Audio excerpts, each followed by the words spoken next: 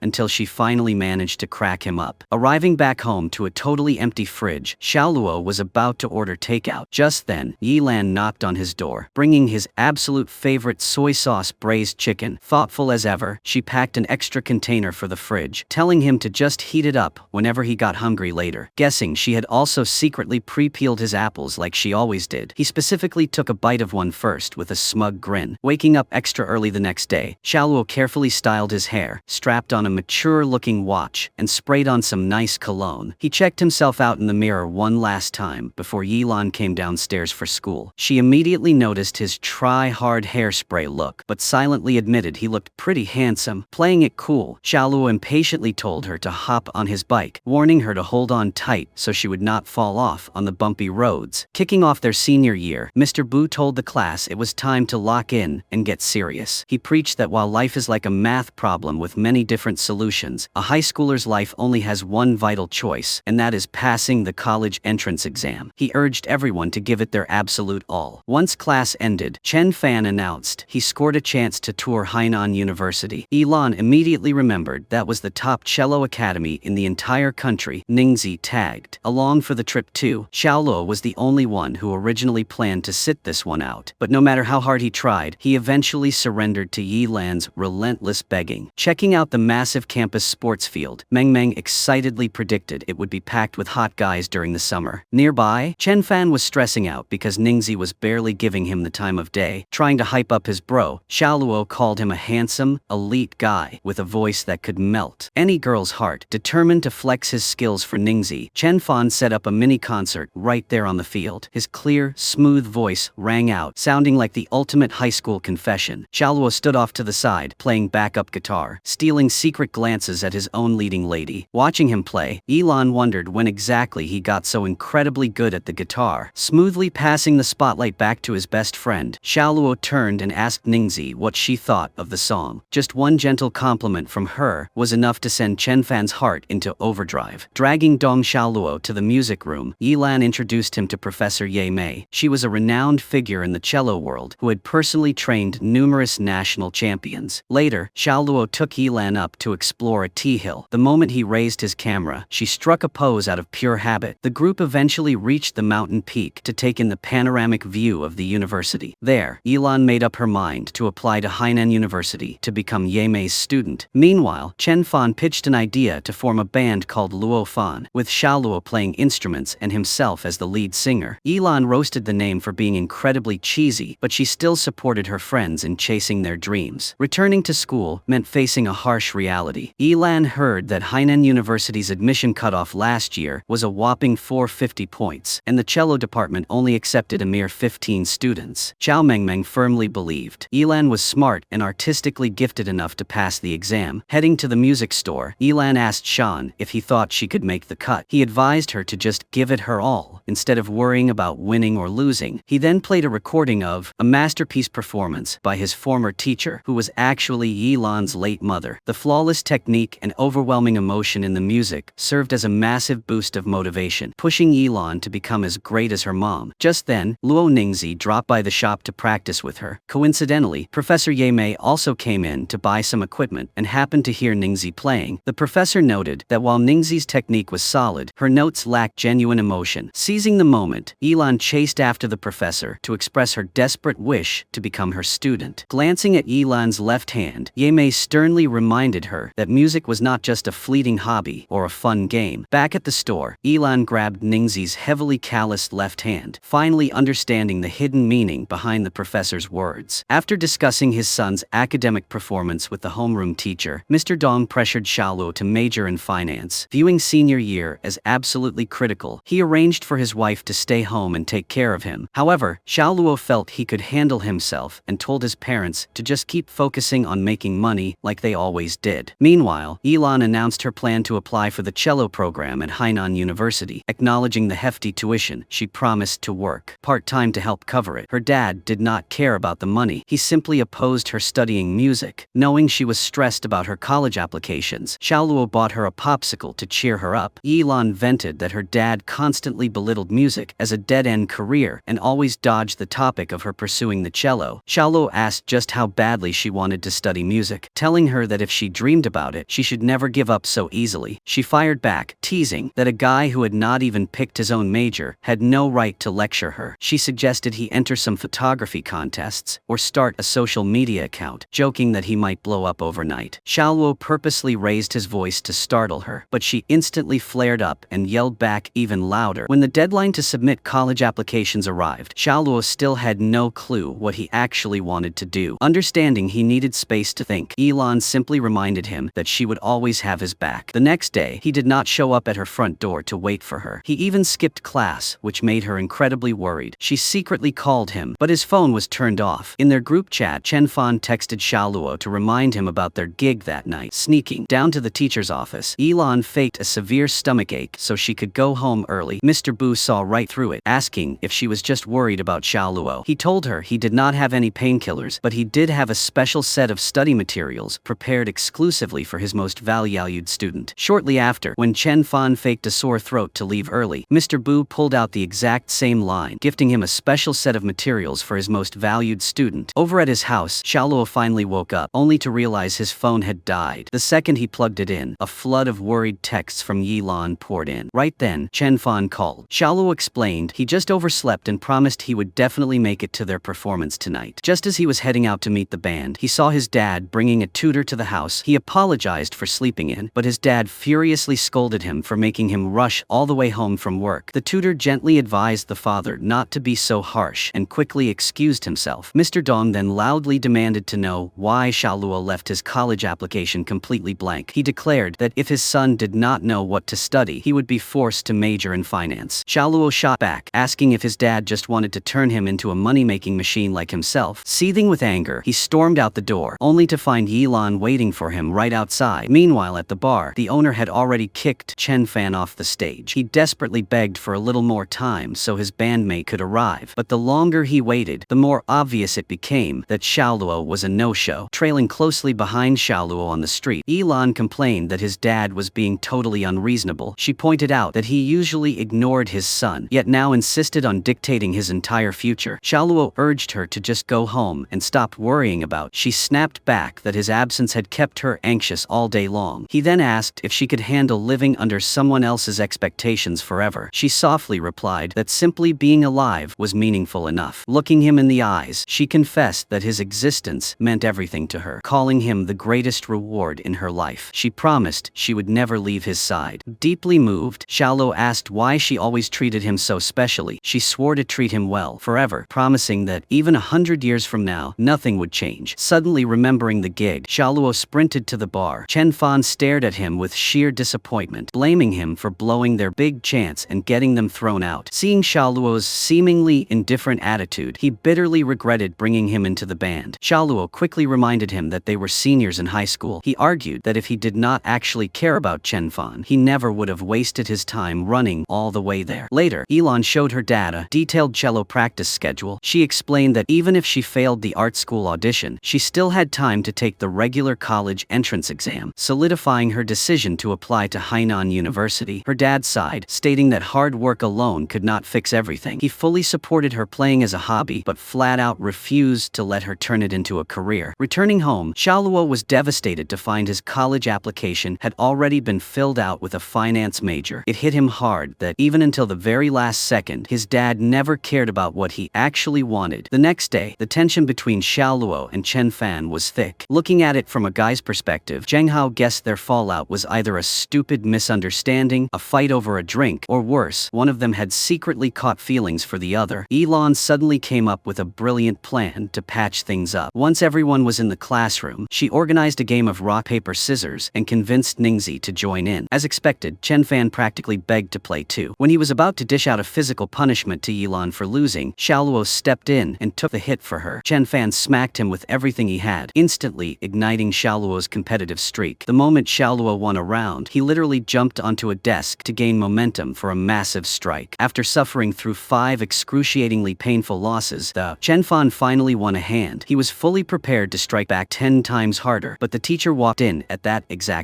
moment. Forced to pivot, Yilan sneakily placed 2 identical breakfasts on the boys' desks. Thinking Xiaoluo was making the first move to apologize, Chen Fan happily took a bite of the warm sandwich. To his absolute horror, it tasted incredibly sour. He immediately cursed his buddy for buying him expired food. Glancing at his own untouched box, Xiaoluo instantly knew this was just another one of Yilan's useless peacemaking schemes. Crossing paths on the sports field, Chen Fan pettily hogged all the seats so Xiaoluo could not sit down. Watching this unfold, Yilan let out a heavy sigh, realizing the male ego was way too complicated. Once she dragged Xiaoluo off to the music store, Meng Meng scolded Chen Fan for ruining the squad's vibe. He defensively asked why everyone was only blaming him when Xiaoluo was the disloyal one, complaining about his bad luck for choosing him as a best friend. Overhearing this, Xiaoluo marched right back and called him out for a private chat. Stepping up onto a high platform, the two engaged in an intense staring contest. Out of pure reflex, Chen Fan shoved his buddy, who dramatically fell down, writhing in fake agony. Xiaoluo guilt-tripped him, acting shocked that he would be so ruthless. Half buying it, Chen Fan awkwardly apologized and helped him into a chair. He then tore into his friend for being flaky, showing up late and completely disrespecting him. He confessed that the gig meant everything to him because it finally made him feel useful, but Xiaoluo just treated it like a total joke. Xiaoluo replied that Chen Fan was useful in plenty of ways, even if he could not think of any right now. He then explained the real reason he missed the show was a massive blowout fight with his dad. Hearing this, Chen Fan scolded him for not coming clean sooner, assuring him that he genuinely cared about his struggles too. After exchanging a heartfelt moment, the two locked hands and pulled each other into a tight bro hug, acting as if the fight had never even happened. Lugging her cello home, Yilan cornered her dad, demanding a legitimate reason why she could not study music professionally. She pointed out that ever since her mom passed away, he had never mentioned her again. She passionately argued that her mother was not wrong for chasing her dreams, and she was not wrong for loving music either. Meanwhile, Xiaoluo got a text from his mom saying she would be delayed coming home for a few days. Feeling down, he opened a book and randomly found a candy wrapper tucked inside. On it, Yilan had written a wish for Mr. Dong to love his son just a little bit more, offering to share half of her own dad's love with him. Hearing her aggressively playing the cello on her balcony all evening, Xiaoluo figured she was throwing a tantrum against her dad. He tossed small pebbles to get her attention and invited her down for dinner, secretly signaling to her dad that she was in good hands. The very next day, Mr. Yi swung by the music store and quietly watched his daughter pouring her soul into the cello. He finally realized that no amount of resistance could stop her from chasing the exact same dream as her mother. Sprinting over to meet Xiaoluo, Yilan excitedly announced that her dad had finally given her the green light to audition for art school. Overjoyed, she pulled him into a massive hug, causing him to awkwardly pull away. She explained that Shan had not only found her a professional coach but also personally convinced her dad. However, since the cutoff score for Hainan was insanely high, she still desperately needed the help of her favorite test-taking genius, trying to play hard to get. Xiaoluo suggested that since she was already practicing at Shan's place, she should just ask him to tutor her, or better yet, join Ningxi's study group. His plan totally backfired when Yilan agreed, deciding to practice and study with Ningxi instead. Quickly backtracking, he argued that studying in a group would keep her out too late. He insisted he should just handle her tutoring himself, so her dad would not worry. Thrilled, she proudly declared he was her absolute best friend. Hanging out and playing cards, the group started sharing their biggest dreams. Yilan wished to become a touring artist and travel the globe. Chen Fan simply wanted to stay by his crush's side forever. Ningxi was dead set on securing a spot in a top-tier global orchestra, completely destroying the vibe. Xiaoluo casually won the game to end the round. Unable to find any penalty paper strips, he decided the losers would take a flick to the forehead instead. Going easy on his bro, he barely even tapped Chen Fan's head. However, the two girls held nothing back, winding up to deliver the most painful flick right to Yilan's forehead. Right before evening study hall, a girl from the next class named Chen Jihan surprised Yilan with a cup of milk tea. It turned out Jihan knew she was close to Dong Xiaoluo and wanted her to pass along a love letter. Chen Fan thought the girl from the neighboring class was actually a pretty good match for Xiaoluo. Just then, Zhao Zhenghao walked in, announcing he was joining a gifted program and would be away for a while. Seeing the whole squad gathered, Xiao Mengmeng suggested they all hang out this weekend. Dragging everyone to Xiaoluo's house, Mengmeng begged them to help her score concert tickets for her idol. She urged everyone to check their internet speed and get ready to furiously spam the buy button the second sales opened. Hearing her count down to 1, the crew frantically tapped their phone screens. One by one, their devices froze up, leaving Luo Ningxi as the only one who successfully made it to the checkout page. However, the internet connection suddenly got spotty, keeping Mengmeng from completing the payment. She burst into tears, sending her friends into a panic, trying to comfort her. Zhenghao came up with the idea to find a ticket scalper, even offering to pay for it himself. Deeply moved, she threw her arms around him, tearfully thanking her best friends for always having her back. Watching Xiaoluo aggressively cross out mistakes on his test paper, Yilan called herself stupid for not making any progress. He quickly stopped her from hitting her head, warning she would actually make herself dumb. Right then, a delivery driver called Xiaoluo outside to grab their food. Remembering the love letter in her bag, Yilan carefully placed it on top of his book. She then ran into his room to turn off a blaring alarm and accidentally spotted a jar of paper cranes sitting on a shelf. Returning with the food, Xiaoluo noticed the heart-shaped letter. Hearing his footsteps, Yilan asked if he had been folding her dreams into those paper cranes. If not, she teased, he must be folding them for some girl. Xiaoluo brushed it off, saying people should just talk directly instead of writing cheesy letters. Yilan argued that girls were just shy and urged him to open it and see the sender's true feelings. He shyly opened the envelope, only to freeze when he saw Chen Jihan's name at the bottom. Hearing Yilan praise how sincere the girl was, he just smacked her on the head with the letter. Storming out, Xiaoluo packed up his books and kicked Yilan out of the house. She argued that if he did not like Shihan, he could just reject her, and it had nothing to do with her. Clinging tightly to a pillar, Yilan complained that his moods were as unpredictable as the weather. Annoyed, Annoyed, he forcefully dragged her out by the leg. Right at that moment, she got an SOS text from Meng. It turned out Zheng Hao had bought a fake ticket, meaning Meng could not get in to see her idol. She tearfully explained that when her parents were fighting and threatening divorce, she could only fall asleep listening to his music. That singer's voice had been her only companion through long, lonely days. Suddenly spotting the scalper who sold the fake ticket, Meng yelled at her friends to catch him. Zheng Hao quickly lunged and grabbed the scammer's pant leg, snatching the ID card right out of his pocket. Panicking, the scalper desperately offered tickets to other concerts to make up for it. Xiaolu, however, decided to invite him on a little trip to the police station instead. The following morning, Xiaoluo did not wait for Yilan to walk to school. Having no idea why her neighbor was mad at her, she still tried to win him over with a milk candy. Seeing her grades significantly improve, Yilan thanked Professor Xiaoluo for his hard work. She then pressed him, asking if he was actually mad about the paper cranes or the love letter. Overhearing this, Chenfan wondered out loud if Xiaoluo finally grew a pair and confessed. Seeing Yilan interrogating his friend, Chen Fan dropped a massive hint, revealing that the girl Xiaoluo liked was closer than she thought. Startled, Yilan directly asked if he actually liked her. Xiaoluo firmly replied that yes, he did. Shocked, she blurted out, asking if he was out of his mind. Catching the pure rejection in her eyes, he immediately covered it up, telling her to stop being so delusional because only a crazy person would ever like someone like her. After taking Yilan's advice to start a photography page, Xiaoluo finally booked his very first gig. A girl named Xiao Ru wanted to hire him to take a family portrait with her grandmother. Because her grandma suffered from dementia, she had completely forgotten that Xiao Ru's parents died in a tragic accident. The old woman constantly mistook her granddaughter for her deceased daughter. Xiao Ru loved the raw emotion in Xiaoluo's portfolio, especially the photo pinned at the top of his page. Playing it safe, Xiaoluo told her he was busy with school and would think about it before giving a final answer. Just then, Yilan walked up with some sweet pastries to cheer him up. She admitted she messed up by playing the delivery pigeon for that love letter. Suddenly, he asked if she had ever actually liked anyone. Defensively, she told him not to underestimate her. She then subtly asked if he had a crush on the girl he was just talking to. He clarified that Xiao Ru just wanted to hire him for a photo shoot with her sick grandmother. However, Xiaoluo felt a photo that important should be handled by a real professional. Yilan immediately boosted his confidence, insisting he should believe in himself because his photography was genuinely amazing. After hearing Xiao Ru's story, the whole squad felt terrible for her. Chen Fan pitched an idea to play background characters, hoping it might trigger some of the grandmother's old memories. Ningzi cautioned the group to dial back their savior complex and respect Xiaoluo's decision. However, Yilan firmly declared that Xiaoluo's business was